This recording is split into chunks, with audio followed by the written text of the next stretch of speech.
जय श्री श्याम भक्तों, सावन का पावन महीना चल रहा है और इस महीने में हम कुछ भी दान पुण्य कथा श्रवण व्रत वगैरह कर लेते हैं, उसका हमें तुरंत ही फल प्राप्त होता है, सद्बुद्धि प्राप्त होती है, जो चाहते हैं वो मनोकामना पूर्ण होती है।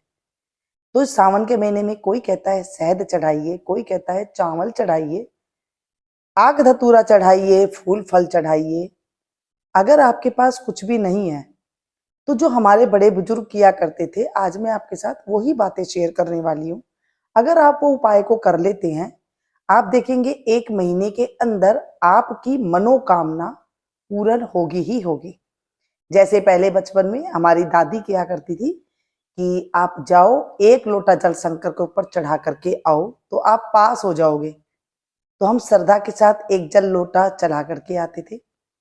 ऐसे ही जब हमारे घर के बड़े कुछ दिक्कत में आती थी, उनको बड़ों को बिजनेस में या शादी में, बच्चे में, कोई तरह की भी जब दिक्कत आती थी, तो हमारे बड़े बुजुर्ग क्या किया करते थे, एक जनेऊ खरीदा करते थे। जनेऊ ओरिजिनल वाली होनी चाहिए, जो 3 धागे वाली होती है ना, वो जो पंडित जी और पहनते हैं। पहले हमारे बड़े बुजुर्ग सभी पहना करते थे।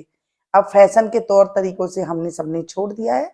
तो जनेऊ, वो जनेऊ को लेकर के आप अपने पितरों का नाम लीजिए। पितरों में कौन, जो जेंट्स वगैरह होते हैं ना, उनका नाम। जैसे आपके घर में दादा है, परदादा है, ऐसे ना उनका नाम ले करके आप भगवान शंकर के ऊपर उस जनेऊ को लपेट दीजिए और राम राम राम राम करते हुए और उसको भगवान शंकर के ऊपर चढ़ा दीजिए। जब आप जनेऊ लपेट रही हैं, उससे पहले उस जनेऊ के ऊपर पीला चंदन लगा दीजिए। इस उपाय को करने से आपकी कोई भी मनोकामना है, जैसे बच्चों की शादी की है, बच्चों की पढ़ाई लिखाई है, या बच्चा ना होने की समस्या है, बिजनेस में कोई दिक्कत आ रही है, या बच्चा एकदम पढ़ाई में होशियार होकर भी उसे जॉब नहीं लग रही है, या आप बीमार बहुत रहते हैं, कोई भी तरह की परेशानी है, आप भगवान शंकर के ऊपर इस तरह से करके आ सकते हैं। मान लीजिए आपको पितरों का नहीं पता है, तो आप सिर्फ भगवान शंकर के ऊपर राम राम कह करके ये जनेऊ अगर चढ़ा करके आ जाती हैं, आप देखेंगे उससे भी आपको बहुत ज्यादा फायदा मिलेगा।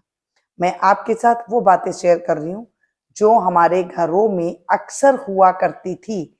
आज हम कहीं पर देखते हैं, सुनते हैं, नए नए उपाय करने चले जाते हैं।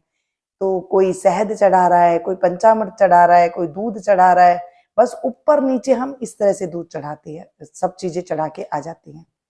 पहले भी चढ़ाया करते थे, दूध है, शहद है, दही है, पंचामृत है, इन सब के अलग अलग फल हुआ करते थे, लेकिन वो विधि विधान के साथ किया जाता था। आज की तरीके से नहीं कि ऊपर नीचे हम सब शिव जी के ऊपर चढ़ा करके बस जल्दी जल्दी आ जाते हैं, ऐसे नहीं हुआ करता था। बड़े आराम से वो पूजा पाठ भाव से हुआ करती थी। अगर आपके पास ऐसा साधन है कि आप भाव से पूजा करते हैं, तो आप उस तरह से भी पूजा कर सकते हैं। दूध से अगर हम अभिषेक करते हैं तो वो एक अभिषेक का काम हो जाता है, तो उसका एक अलग फल मिलता है। दही से करते हैं तो उसका अलग फल मिलता है, शहद से करते हैं तो अलग फल मिलता है।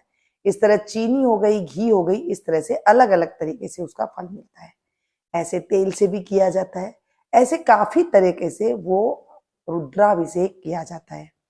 आप अगर ऐसे नहीं कर सकते हैं, सिंपल है जिंदगी, जैसे सिंपल तरीके से हम जीते हैं, ज्यादा टाइम नहीं है, तो भोले के मंदिर में जा करके, या फिर ज्यादा पैसा नहीं है, साधन नहीं है, तो आप इस तरह से करके आइए। आप देखेंगे आपको तुरंत ही इसका रिजल्ट मिलेगा। जैसे महीना श्रावण का पूरा होता है, वैसे ही जो है हमारी मनोकामना इस तरह से पूरी हो जाती है। बोले शंकर भगवान की जय, माता पार्वती की जय, श्रावण मास की जय।